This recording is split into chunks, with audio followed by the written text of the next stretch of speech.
what happened last week or this week in Johannesburg with the BRICS conference is a sign that I think gold and commodities will become more important. So it's actually the BRICS system is a reaction on our fiat paper money system centered around US treasuries. So when they build a new system centered around gold and commodities, then things get very interesting, especially for commodity investors like ourselves.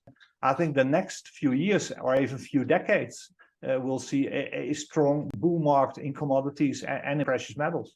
Last week's BRICS summit, bringing together the leaders of Brazil, Russia, India, China, and South Africa, was touted as a pivotal event that could change the contours of international relations.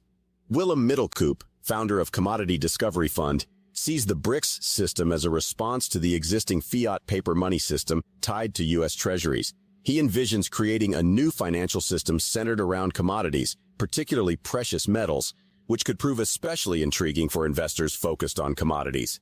One key outcome of the 15th BRICS Summit, hosted by South Africa, is inviting 6 more countries to join the group from January 2024. They are Argentina, Ethiopia, Iran, Saudi Arabia, Egypt, and the United Arab Emirates. All 6 had applied for membership. The enlargement will grow the association's membership to 11 and increase its envisaged role as a geopolitical alternative to global institutions dominated by the West. Willem speculates that these invitations hold weight and signify a forthcoming commitment from these nations. If these countries join, they could collectively wield significant influence, comparable to a new version of OPEC, given their substantial control over a significant portion of global oil production. For 80 years, the United States dollar has dominated all other currencies. But a grouping of developing countries tired of the West's looming presence over global governance and finance is determined to take it down a peg. The process of de-dollarization is irreversible and gaining pace, Russian President Vladimir Putin said on Tuesday in a virtual address to the BRICS summit.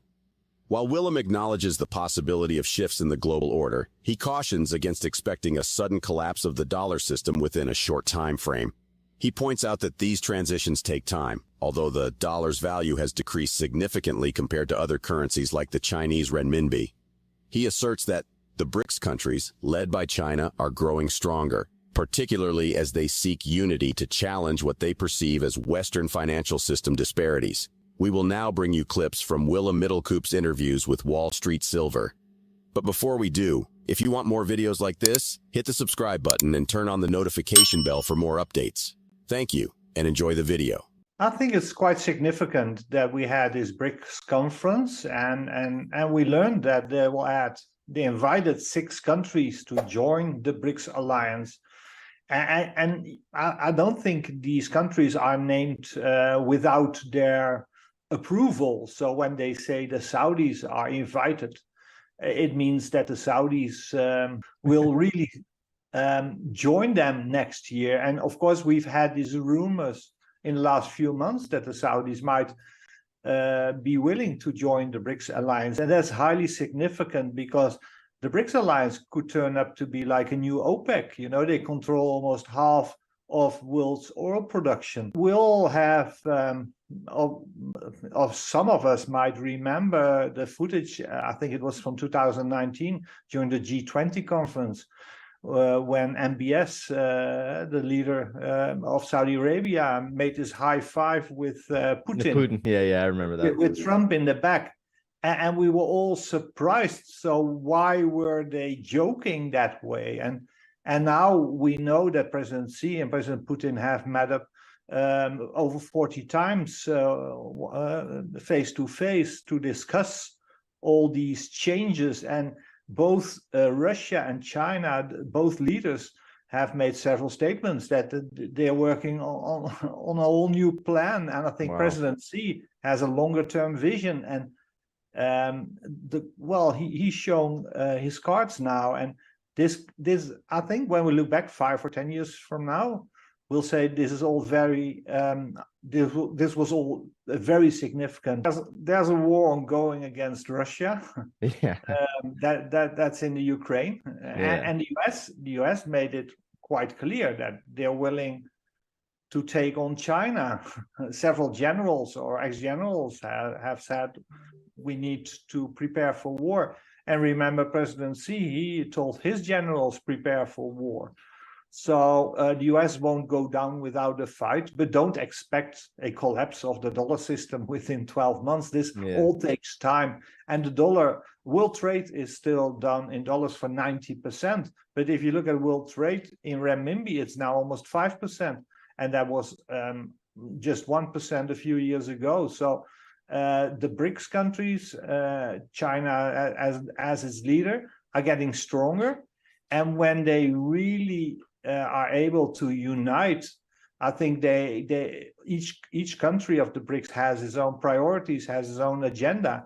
But I think they are united in their criticism on the Western financial system. They're fed up with Western double standards. They're fed up with Western hypocrisy. They understand that the West have been exploiting the rest of the world for maybe, and now they understand it's a numbers game. The BRICS GDP is larger than G7 GDP, and if you look at people living in the BRICS countries, that's a few billion people. And the Western Alliance is just 1.5 billion people. And don't forget, you have these 140 countries who didn't join us in applying sanctions to Russia. So 140 countries, all countries in the Middle America, Latin America, Africa, the Middle East, and most countries in Asia, they don't have sanctions on Russia. And they're fed up with the double standards. Following the collapse of Silicon Valley Bank in March of 2023 and Signature Bank shortly after that, many expected the regional banking sector crisis would soon end.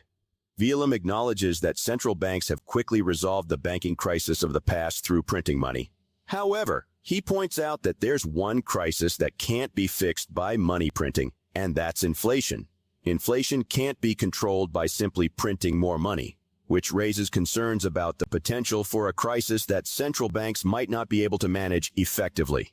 Looking back to the early 2000s, Willem has long foreseen a decline in the paper dollar system. He invested in gold, silver, and other hard assets, and, over time, expanded his investment strategy to include smaller companies with substantial resources in precious and industrial metals. His approach involves pooling funds from high-net-worth individuals and investing in significant but undeveloped mining projects globally. Let's get back to the interview. I think the banking crisis was resolved pretty quickly. So central banks have been able to solve each and every crisis by just actually printing money. But there's one crisis we can't by printing money, and that's the inflation. We can't fix inflation, higher interest rates by printing money. So I think in the next few years, we might enter periods of crisis where the central banks are not able to stop it. And that's worrying. And that's where things get real serious. I think there's a lot of stress building in the system. There's a lot of stress building, especially in the real estate market, especially the commercial real estate market. And I think the central bankers are just waiting to see what will break next, and then they'll need to make their next move, and the next move might be a pause in raising interest rates, and then you can expect they need to lower interest rates, or you can expect they need to start QE again. And the banking crisis of what was it, February this year, was solved by printing money as well, but it's printing money in a hidden way. It's not that obvious, but if you look at the balance sheet, you can find it there at the Federal Reserve. I always had this vision since the early 2000s that we would see a decline of our paper dollar system one day. And I was very interested to hedge my own net worth. I made some money in real estate in the 1990s by investing in gold and silver and other hard assets. And after I bought some physical precious metals early in the 2000s and started to research this more and worked on my first book, which came out in 2007, I decided it would be very interesting to start investing in smaller companies who have large resources and reserves in gold, silver, but also copper, nickel, zinc, the battery metals, and uranium. So what we do with our fund, we pool money from high net worth individuals. We have some 150 million Canadian under management, and we invest that in the top 100 of most significant but still undeveloped mining projects worldwide. So we own a lot of stuff in the ground. We take positions in these listed companies. And it has been a tough time because the valuations in the mining space have been so low in the last few years. But now the market seems to have bottomed. We had this double bottom in 2020. So we see very strong inflow into our fund. And I think the next few years or even few decades, we'll see a strong bull market in commodities and in precious metals. In the coming years, the BRICS countries' efforts to establish an alternative financial system centered around commodities could shift the global economic landscape. Though home to about 40% of the world's population and a quarter of global gross domestic product, internal divisions have long hobbled BRICS' ambitions of becoming a significant player on the world stage. What are your thoughts on the potential impact of the BRICS countries' efforts on the global financial system?